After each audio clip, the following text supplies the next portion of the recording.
Hey, what's up, guys? We're going to talk a little bit here today about sort of the guts of Diamond Mine Baseball, including things like the era. This is mostly sort of an introductory type video, right? We're not going to make any sort of changes or do anything. This is sort of designed for those of you who don't really know much about how the game works, especially if you kind of stumble across this channel. You've never really seen it played before. So let's just jump right into it. My apologies, this is going to be small on the screen. The reason why is because this game is old.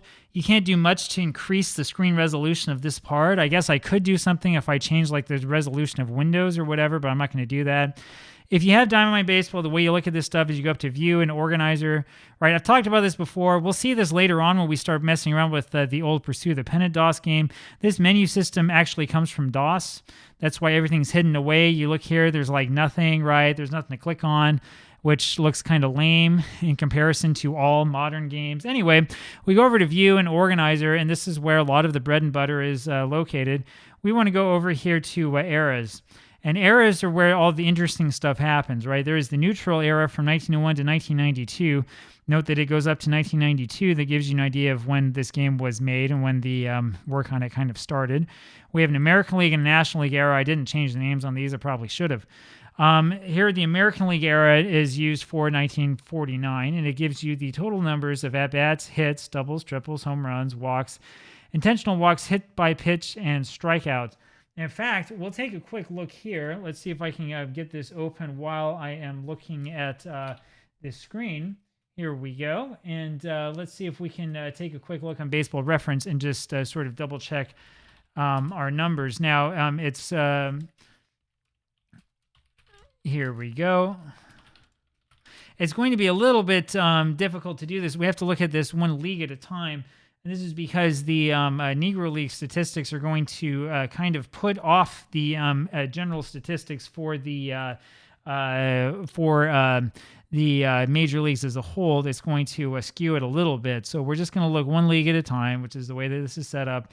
In terms of at-bats, 41669 is exactly right. Hits, 10961 is right. Doubles, 1737 is correct. Triples, 391 is right. Home runs is 769, which is correct. Walks, how many walks are we looking at here? Bases on balls, 5627. Here you have 5622. So, I mean, for whatever reason, you're off by a little bit.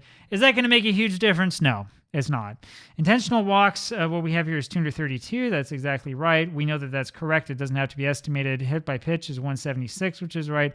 Strikeouts is 4369 compared to 4364. Again, not a huge difference.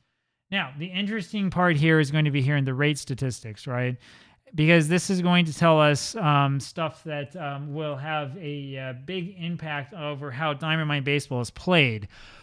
You have to be careful about figuring this stuff out. A lot of these pitch-by-pitch rates are going to be calculated based on the number of walks and strikeouts, and I believe based upon stats that were counted in the 90s as part of old Project Score Sheet, which may or may not be available to you. This would be a real fun thing to play around with. If you really want to study things like foul ball rates, strike rates, ball rates, and so on, you're going to need to go look at this stuff. This is where the game's like real bread and butter is. Let's see what the rates tab has to say to us here. Yes, these rates are the number of... For example, the strike rate is the number of pitches per 10,000 that results in a strike. Swing rate, number of strikes in which the batter swings. So out of 10,000, about 7,600 were swung on. About 3,625 were fouled off, and on and on. You can change the pitch-by-pitch rates, but it's not always easy to figure out the effect that your changes will have in your games.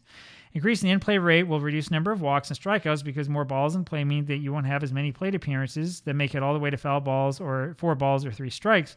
But the amount by which it will reduce walks and strikeouts depends on the other pitch rates. An increase in the foul rate would reduce the number of strikeouts by keeping the batter at the plate, and increase the number of walks because there's a higher chance that the batter will get another walk. If you change more than one of these rates at the same time, it's a little bit hard to figure out exactly what's going to happen. This is really, really interesting stuff. My argument about Diamond Mine Baseball, and again, we'll keep this short. I got a meeting in about 4 minutes. My argument is that by and large, the foul rate on most of these old seasons is probably too high, and it probably is actually a little bit less than that. It would be hard to figure out, but if you're really enterprising, there are some data sources that we have. For example, there are a few recordings of baseball games from 1949 on the radio. In particular, the final Yankees-Red Sox game exists on the radio, as do the first 5 games of the 1949 World Series. You can also find some pitch-by-pitch data for some Brooklyn Dodgers games from 1949, also from 48 and 50. It's not necessarily going to be statistically significant, but it is very much possible that if we were to go after the fact and try to figure out what these rates were based upon that small sample, given a certain sort of margin of error, we could figure out whether this era is around the right ballpark or not. This stuff is important because, among other things, this impacts the average number of pitches per start. It impacts how quickly relievers and starters end up tiring. It has a lot to do with sort of how the game itself is played. And it's possible that the game might be giving advantages to certain teams who have pitchers who pitch a certain way based upon their statistics because of the way that this era pie is put together. There's a lot more that we can say about it. We'll say a lot more of it over time as we dig further into this. As for right now, I have to get to a meeting, but think about this a little bit and let me know what you think about there in the comments. I know other people have played around with this. If you have, let me know what you've seen and what you've experienced. Talk to you later. Bye.